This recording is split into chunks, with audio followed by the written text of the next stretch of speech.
मुख्यमंत्री सुनेत्रा पवार पहली बार मंत्रिमंडल की बैठक में शामिल हुई। इस बैठक को लेकर मुख्यमंत्री देवेंद्र फडणवीस ने बयान देते हुए कहा कि स्वर्गीय अजीत दादा पवार के दुखद निधन के बाद ये सरकार की पहली कैबिनेट बैठक थी।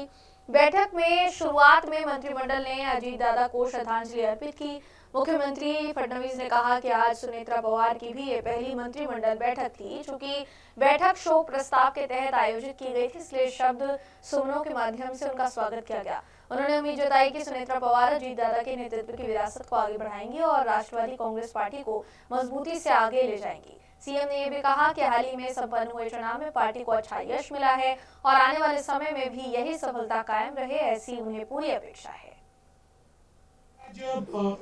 अजीत दादा के दुखद निधन के बाद आज हमारी मंत्रिमंडल की पहली बैठक थी।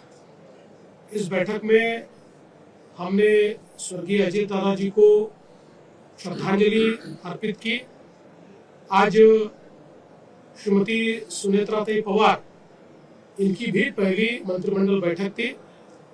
चूंकि आज शोक प्रस्ताव था, इसलिए हमने केवल शब्द सुमनों से उनका बैठक में स्वागत किया है। मुझे अपेक्षा है कि उनके नेतृत्व में राष्ट्रवादी कांग्रेस पार्टी बहुत अच्छे तरीके से वे आगे ले जाएगी। अजीत दादा ने जिस प्रकार का नेतृत्व दिया, उसी प्रकार का नेतृत्व देने का वो प्रयास करेगी। कल संपन्न हुए चुनाव में भी उनकी पार्टी को बहुत अच्छा यश मिला है। इसी यश को वो आगे भी कायम रखेंगे, ऐसी मेरी अपेक्षा है। दिल्ली के शिक्षा मंत्री आशीष सूद ने मुख्यमंत्री रेखा गुप्ता की उपस्थिति में देश के प्रख्यात अंतर्राष्ट्रीय क्रिकेट खिलाड़ी शिखर धवन से मुलाकात की। मुलाकात के बाद सूद ने बताया कि दिल्ली में 13 फरवरी 2026 से शुरू हो रहे दिल्ली खेल महाकुंभ के लिए शिखर धवन को ब्रांड एम्बेसडर बनाया गया है। सूद ने कहा कि धवन ने दिल्ली सरकार की खेलों के प्रति प्रतिबद्धता को देखते हुए खुद स्फूर्त होकर दिल्ली के खेलों के ब्रांड एम्बेसडर बनने का फैसला लिया है।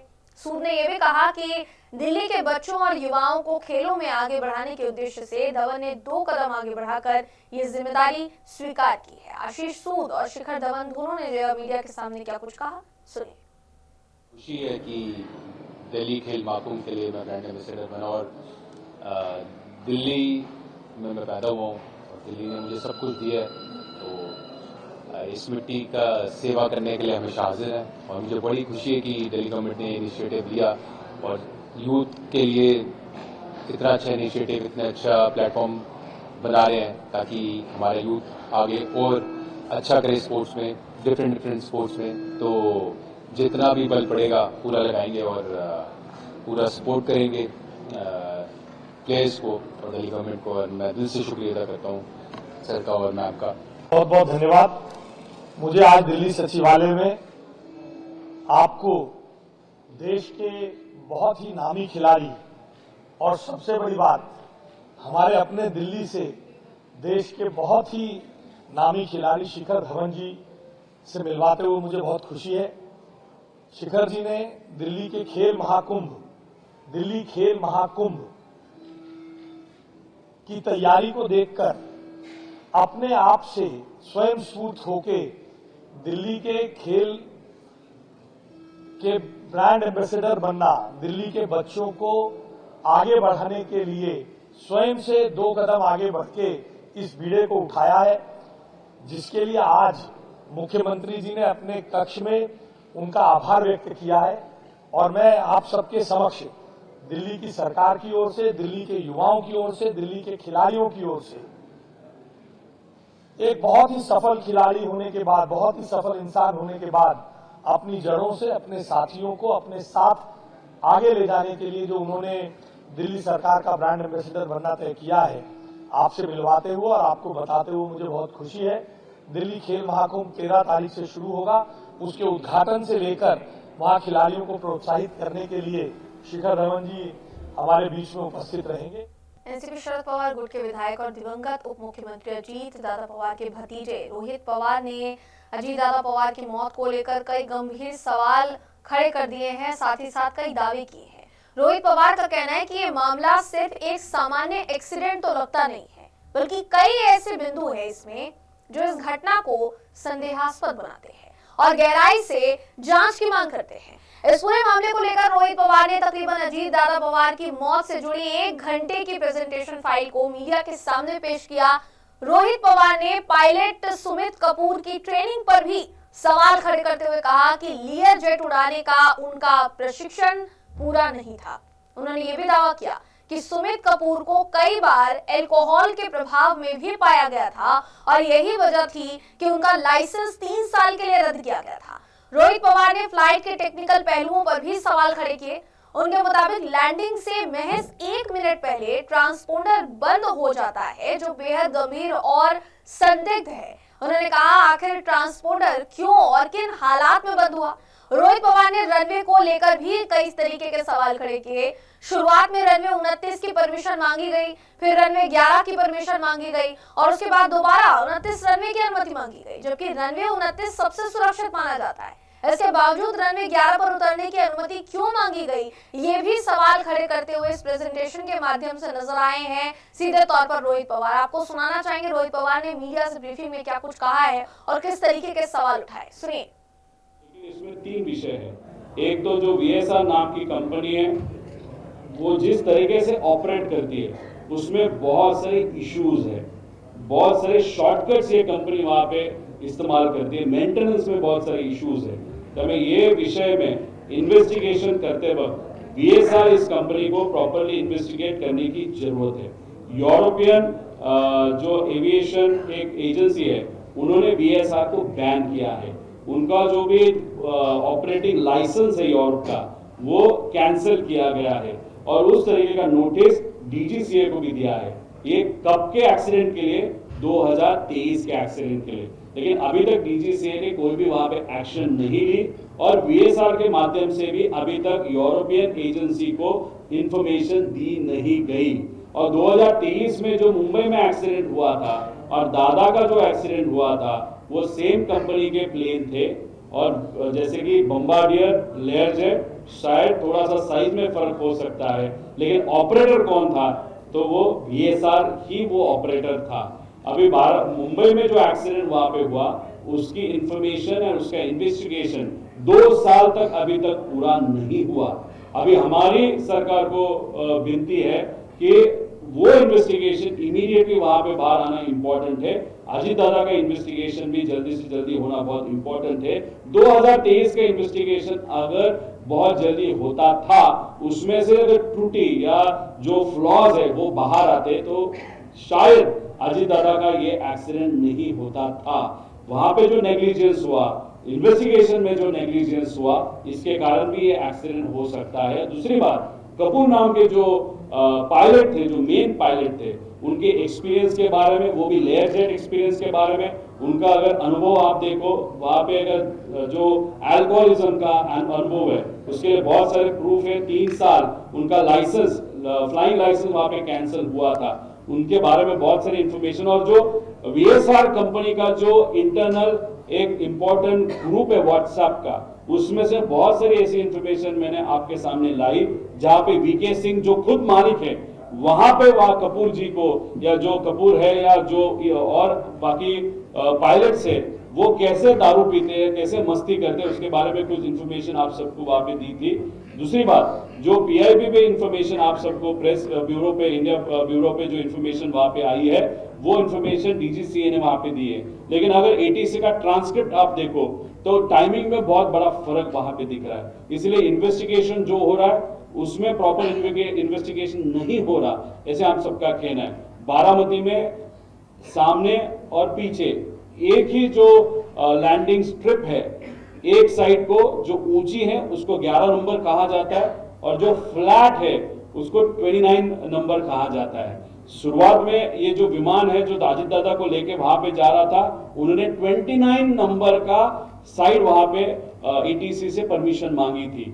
वहां पे आगे सन भी नहीं था और फ्लैट लैंड था, वो लैंड हो सकते थे, लेकिन अचानक से उन्होंने 11 का लैंडिंग वहां पे मांगा, फिर उन्होंने टर्न अराउंड लिया, वापस 29 का मांगा, वापस कैंसिल किया, वापस 11 का वहां पे मांगा। वहां पे अनफॉर्चुनेटली थोड़ा सा हाईएस्ट सेक्शन होने के कारण वहां पे एक्सीडेंट हुआ था।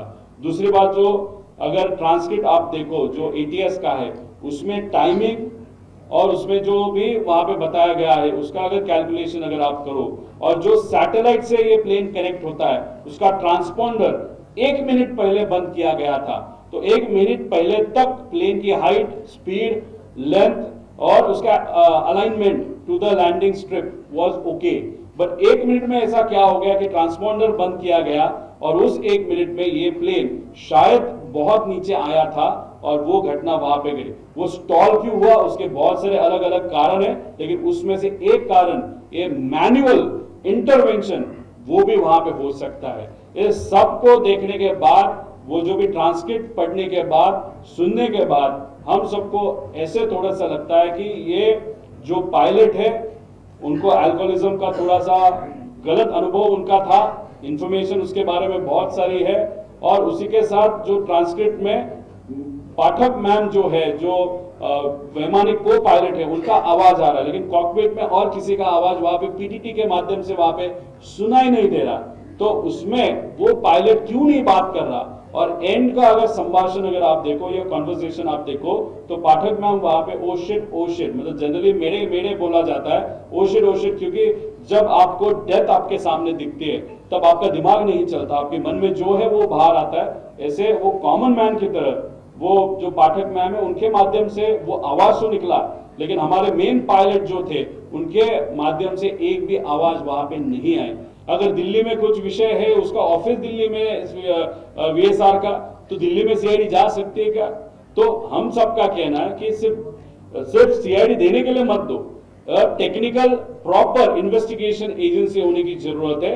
आप डीजीसीए के माध्यम से इन्वेस्टिगेशन करो, लेकिन हम सब की मांग है फ्रांस, यूके या यूएस बेस्ड जिसके नाम मैंने वहां पे दिए थे उनके माध्यम से भी ये इन्वेस्टिगेशन होना चाहिए।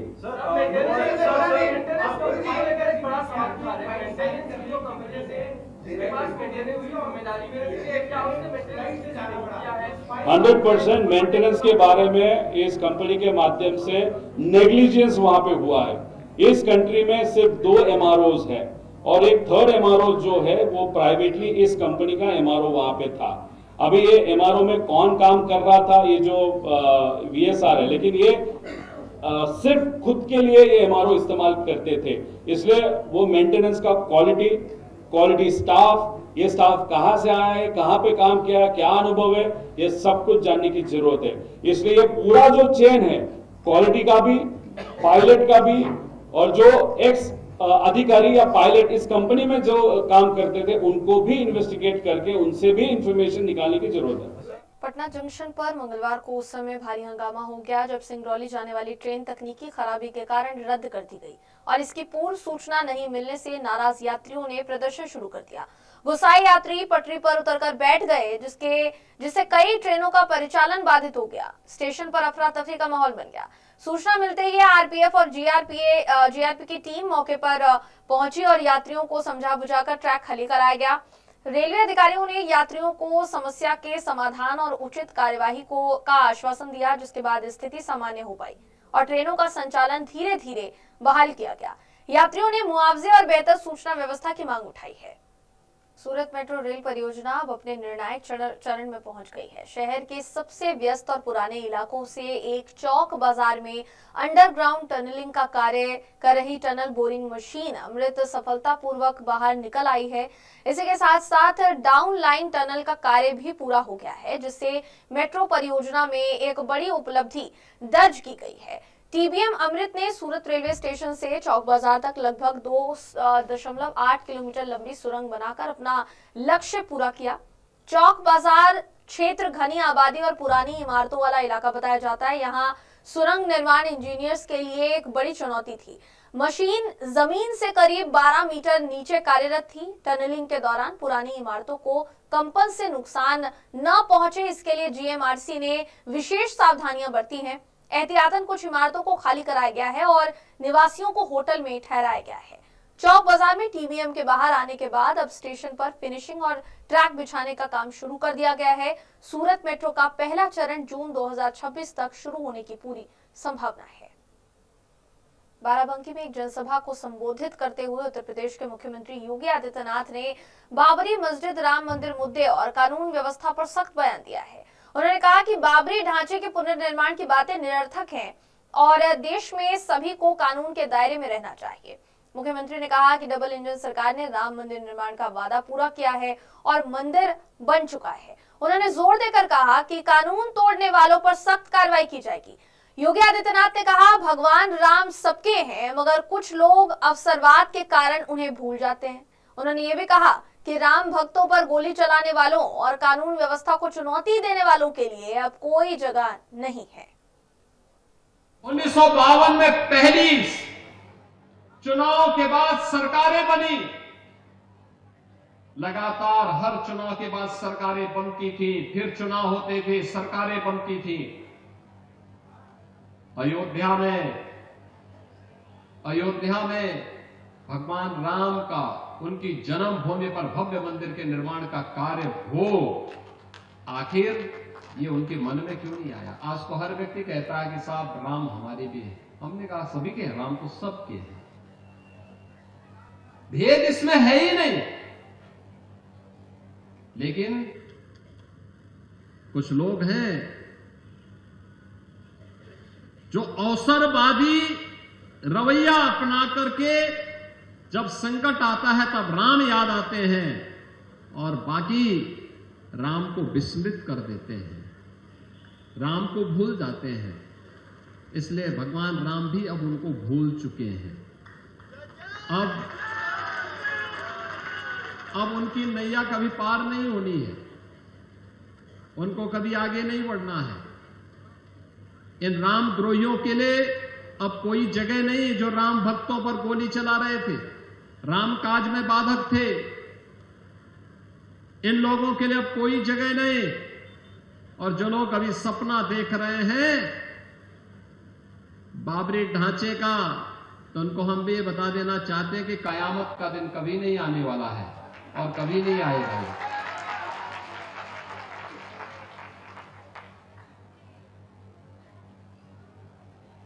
कयामत के दिन के लिए मत जियो। हिंदुस्तान में कायदे से रहना सीखो, कायदे से रहना सीखो। यहां का कानून मानो, कानून मानोगे, कायदे से रहोगे। राजकोट जिले के धोराजी में एक प्रवासी खेत मजदूर द्वारा आत्महत्या किए जाने का मामला सामने आया है। जानकारी की माने तो धोराजी के जामनावाड़ रोड से जूनागढ़ जाने वाले मार्ग पर वलसिमड़ी रोड स्थित एक खेत के कुएं में मजदूर का शव मिला। मृतक की पहचान शंकर भाई पंडित भाई बेदिया के रूप में हुई है, जो महाराष्ट्र के नंदुरबार जिले के एक गाँव का निवासी था। खेत मालिक की सूचना पर धोराजी तालुका पुलिस और धोराजी नगर पालिका फायर ब्रिगेड मौके पर पहुंची, जहां कड़ी मशक्कत के बाद शव को कुएं से बाहर निकाला गया। इसके बाद शव को पोस्टमार्टम के लिए धोराजी सरकारी अस्पताल भेजा गया। मृतक के परिजनों को सूचना दे दी गई है। फिलहाल धोराजी तालुका पुलिस मामले की जांच कर रही है और पोस्टमार्टम रिपोर्ट के बाद ही मौत के कारणों की पुष्टि हो पाएगी। फिलहाल खबरों में बस इतना ही। खबरों का सिलसिला यूं ही जारी रहेगा। देश और दुनिया की तमाम खबरों के लिए देखते रहिए राष्ट्रीय समाचार।